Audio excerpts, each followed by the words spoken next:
네, 안녕하세요. 중수 투자자입니다. 이번 영상은 좀 최근에 이제 미국 증시가 좀 조정을 세게 받고 이제 몇몇 종목들이 좀 크게 조정을 받아 특히 이제 나스닥 기술주 중심으로 하락을 좀 많이 했죠. 그래서 이걸 가지고 혹시 2차 폭락이 오는 것이 아닌가. 왜냐면 또 신용잔고도 굉장히 크게 증가를 하고 있고 또 9월 달부터 이제 공매도 제한이 이제 풀리는 시기랑 또 겹치기 때문에 이게 조금 있으면 다시 조정장이 크게 올 가능성이 좀 있다라는 그런 우려감들이 시장에 조금 있는 것 같습니다. 이거에 대해서 저의 개인적인 생각이랑 5G 그리고 뭐 반도체 시장에 대한 전망에 대해서 말씀을 드리겠습니다.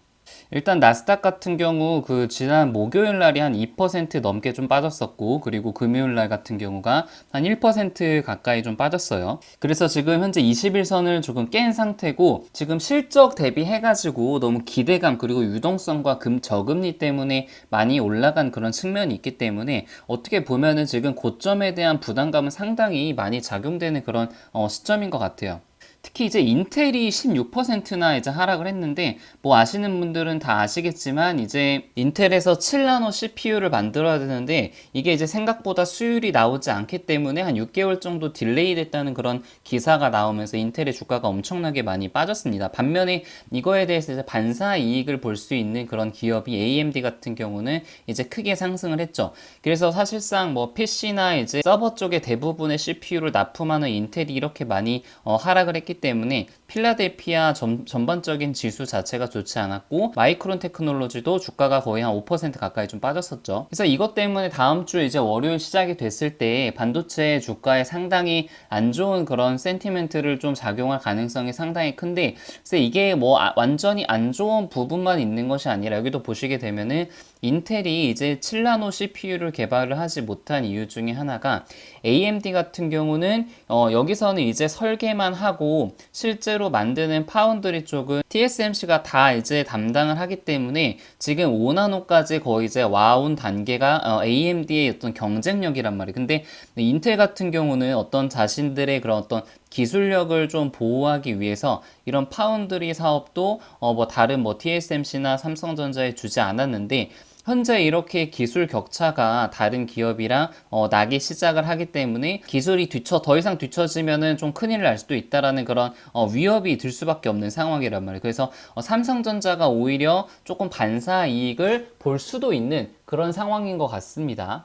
그래서 정리를 해서 말씀을 드리면은 반도체 전반적인 분위기는 좋지 않을 테지만 그렇다고 꼭 나쁜 면만 있는 것은 아니다 정도로 정리를 할 수 있을 것 같습니다. 이제 그거 말고도 이제 미중 무역 전쟁이 좀 다시 발발이 되는 것이 아니냐. 왜냐하면 또 화웨이에 대한 제재가 이제 계속해서 진행이 되고 있고 뭐 영사관 관련된 이슈가 계속 나오기 때문에 다시 미중 무역 전쟁이 이제 계속해서 진행이 된다면은 반도체 경기 사이클을 또다시 딜레이 시킬 수 있을 거라는 그런 우려감들, 이런 것들이 좀 작용을 했죠. 그래서 삼성전자가 지금 54,000원인데 다음 주 월요일 정도가 되면은 약간 갭으로 1, 2%까지는 떨어질 수 있지만 여기서 추가적으로 뭐 큰 음봉을 그릴 가능성은 그렇게는 높진 않다고 생각을 하고 있습니다. 아무튼 전반적인 시장에 대한 분위기는 현재 3, 4분기가 어느 정도 실적이 좀 안 좋아질 것인지에 대한 그런 불확실성이 지금 잔존해 있는 상태이기 때문에, 그런 불확실성이 거치고 나면은 내년 이제 2021년으로 넘어가게 되면은 분명히 회복 사이클이 다시 올 거다라는 그런 기대감도 공존해 있는 상태거든요. 그래서 이게 떨어지더라도 저가 매수세가 다시 유입이 될 가능성이 좀 크다라는 것이 이제 반도체에 대한 저의 생각입니다. 사실 최근에 그 미국 시장이 좀 조정을 받은 이유가 실업률이 예상보다 이제 떨어지지 않고 오히려 더 증가한 그런 모습을 좀 보였죠. 코로나가 계속해서 확산을 하면서 경제 봉쇄를 다시 시작하는 그런 주들이 많아지게 되면서 실업률이 조금 증가를 했는데, 이게 이제 그런 우려감은 확실히 있어요. 만약에 코로나가 더 많이 퍼져가지고 다시 그 지난 상반기에 그 경제 전체를 셧다운했던 것처럼 하반기에도 경제를 셧다운하게 된다면은 당연히 주가는 10% 넘는 한 20% 가까운 하락이 나올 가능성이 상당히 높다고 봐요. 근데 일단은 현재 그 다시 셧다운이 될 가능성은 물론 퍼지기는 퍼지겠지만 셧다운까지 될 가능성은 그렇게 높지 않다는 그런 전제하에 저의 전략을 말씀을 드리면은 5G는 여전히 조정 시 매수의 전략을 취하고 있어요. KMW가 이제 저번 금요일 날 같은 경우 3%로 조금 이제 많이 하락을 했고요. 제가 이제 지난 영상에서 찍었던 것이 주파수 경매에 대한 그런 모멘텀이 소멸이 되고 나면은 약간 조정이 나올 수도 있다라고 생각을 했는데 어떤 시장의 조정과 약간 맞물려 가지고 생각보다 조금 더 많이 하락한 측면이 있는 것 같아요. 근데 아무튼 한 2% 넘는 한 3%대 4%대 조정이 나오면은 저는 충분히 이제 분할 매수 조정 시 매수라는 그런 관점을 계속 가지고 있습니다. 그래서 이 두 가지 문제가 공존을 하고 있는 것 같아요. 셧다운에 대한 그런 불안감도 현재는 있고 이 악재도 사실 시장에는 지금 충분히 반영이 되지 않았죠. 반대로 아이폰 5G 출시에 대한 그런 기대감도 있고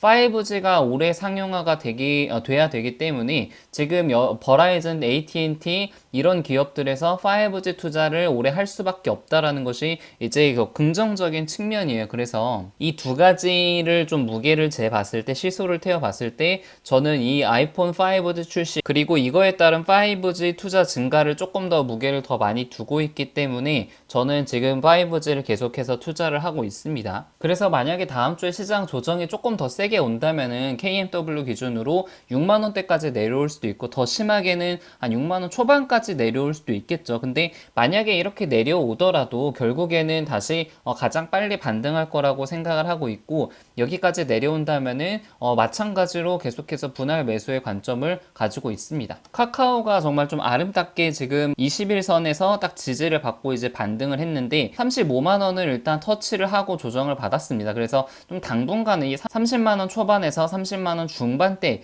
이 사이에 박스권을 그릴 가능성이 상당히 높고 만약에 시장이 좀 조정이 세게 나온다면 한 61선을 터치할 가능성도 있다고 생각을 하고 있습니다. 물론 그 가능성이 그렇게 높아 보이지는 않습니다만요. 그래서 카카오는 개인적으로 제가 이제 20만 원대 매수를 해가지고 30만 원 중반에서 비중을 좀 많이 줄였는데 지금 기대할 수 있는 그런 수익률이라든가 그런 것들을 봤을 때는 지금 현재 카카오 같은 경우는 그렇게 매력이 넘치는 종목은 좀 아닌 것 같다라는 생각이 들어요. 일단 너무 많이 상승을 했고 고점에 대한 그런 부담감이 있기 때문에 또 상당 기간 좀 기간 조정을 받을 가능성이 높다는 것이 저의 생각입니다. 네, 그래서 영상은 여기서 마치도록 하겠습니다. 네, 이상입니다.